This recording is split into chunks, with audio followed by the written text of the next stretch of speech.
তোমাদের সবাইকে আমি এতদিন ধরে তোমাদেরকে ডিসপ্লে কাজ দেখিয়ে এসেছি। এবার তোমাকে দেখাবো একটা জিও ফোনের চার্জিং কী করে সলভ করতে হয়। এই ফোনটার মোটামুটি 4 থেকে 5 বার কাস্টমার চার্জের পিন চেঞ্জ করেছে। যতবারই চেঞ্জ করছে না কেন চার্জের পিনটা ভেঙে যাচ্ছে। তো কাস্টমার বললো একটা কিছু পার্মানেন্ট সলিউশন করে দিন আমাকে, যেটাতে আর চার্জের পিনটা ভাঙবে না।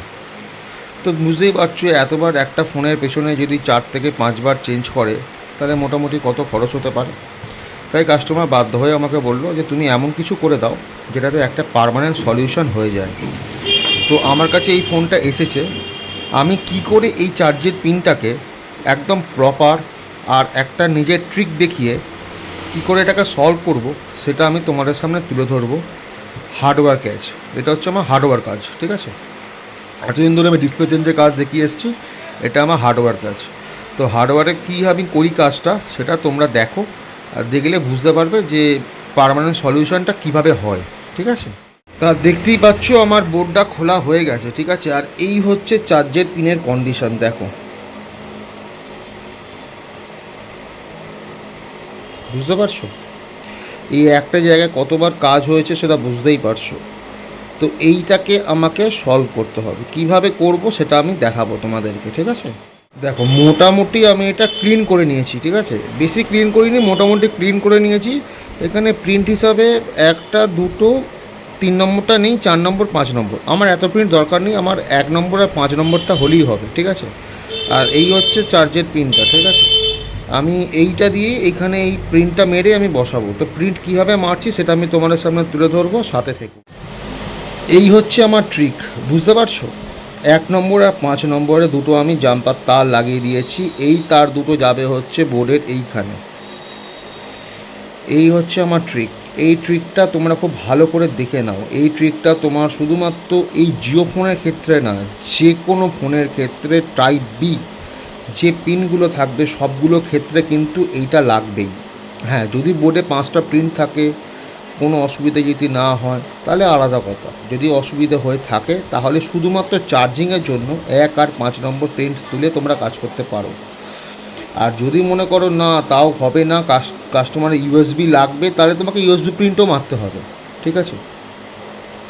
আর যদি কাস্টমার মনে করেন না আমার ইউএসবি প্রিন্ট লাগবে না, আমার শুধুমাত্র চার্জিংটা হলেই হলো, তাহলে চার্জিংয়ের জন্য তোমাদের এই প্রিন্টটা মারতে হবে, 1 নম্বর আর 5 নম্বর। এটা খুব ইম্পর্টেন্ট। এটাই হচ্ছে আমার ট্রিক। এটা তোমরা দেখে নিয়েছো। এই দুটো দিয়ে আমি প্রিন্ট মেরে চার্জিং করে তোমাদেরকে আমি দেখাচ্ছি। দেখো আমি চার্জের পিনটা কিন্তু বসিয়ে দিয়েছি, ঠিক আছে। এবার আমি দেখবো যে চার্জ হচ্ছে কি না। 1 নম্বর আর 5 নম্বর প্রিন্ট মেরে চার্জের পিনটা আমি বসিয়ে দিয়েছি। এবার দেখবো চার্জ হচ্ছে কি না, ঠিক আছে। যদি চার্জ হয়ে যায় তাহলে ওয়েল অ্যান্ড গুড, না হলে আমি দেখবো আবার কি হয়েছে। দেখো হলো তো চার্জিংটা, দেখতেই পেলে কিভাবে চার্জিংটা করলাম আমি। এটা শুধুমাত্র জিও ফোনের ক্ষেত্রে কিন্তু নয়, এটা কিন্তু যে কোনো বি টাইপ চার্জের পিনের ক্ষেত্রে এটা সলিউশন। এটা মনে রাখবে যে কখনও যদি তোমাদের এরকম আসে কাজ, এখন এরকম কাজ আসবেই। তোমরা যখন ফোনের মিস্ত্রি হবে তখন তোমাদের চার্জের পিনের কাজটা কিন্তু মাস্ট আসবেই। তো চার্জের পিনের কাজ যখন আসবে তা তোমরা এইভাবে সলভ করতে পারো। 1 আর 5 নম্বর প্রিন্ট মেরেও কিন্তু তোমরা কাজ করতে পারো, আমি যেরকমভাবে কাজ করে তোমাদেরকে দেখালাম। আর আমার যদি ভিডিওটা তোমাদের ভালো লেগে থাকে তাহলে একটা লাইক, একটা সাবস্ক্রাইব করে দিও। আর কোনো সমস্যা হলে আমাকে তোমরা কমেন্ট করো, আমি কমেন্টে রিপ্লাই করে দেবো। আর এই ট্রিকগুলো জেনে রাখবে, এই ট্রিকগুলো তোমাদেরকে আমি শেখাচ্ছি যাতে তোমাদের কাজে লাগে। আশা করি তোমাদের কাজে লাগবে এই ট্রিকগুলো। যখন তুমি অ্যাপ্লাই যখন করবে আমার এই ভিডিও দেখে, তুমি দেখবে কাজটা 100% হচ্ছে, আর এটা কাজেও লাগছে, কোনো কমপ্লেন আসবে না, এটা আমার গ্যারেন্টি। কারণ আমি এই এগুলো হচ্ছে আমার নিজস্ব পার্সোনাল ট্রিক, এগুলো আমি কারোর থেকে শিখিনি, এটা আমি নিজে থেকে ইনভেন্ট করেছি যে এইভাবেও কাজ করা যায়। কারণ এইভাবে কাজ তোমাদেরকে কেউ শেখাবে না, কোনো টিচারও শেখাবে না। যেখান থেকে আমি শিখেছি সেখানে আমার টিচারও আমাকে শেখায়নি হাতে ধরে কোনো দিন যে সন্দীপ এরা ম্যাডাম করতে হয়, সন্দীপ এরা ম্যাডাম করতে হয়, এরা ম্যাডাম করতে হয়। কোনো টিচার তোমাদেরকে শেখাবে না, তোমাদেরকে মুখে বলে দেবে যে এইটা করো, ওইটা করলে ওটা হবে, ওইটা করলে ওটা হবে। কিন্তু প্র্যাকটিক্যালি যেটা করা আর মুখে থিওরি যেটা বলা আকাশ পাতাল তফাৎ। আর এই লাইনে প্র্যাকটিক্যালটাই বেশি চলে। তো প্র্যাকটিক্যালি আমি তোমাদেরকে জিনিসটা দেখাচ্ছি যাতে তোমাদের সুবিধা হয় যে বুঝতে। আর যদি কোনো অসুবিধা হয়ে থাকে আমার ভিডিওটা তোমরা বারবার করে দেখে নেবে, তো তোমাদের এই পার্মানেন্ট সলিউশন পেয়ে যাবে।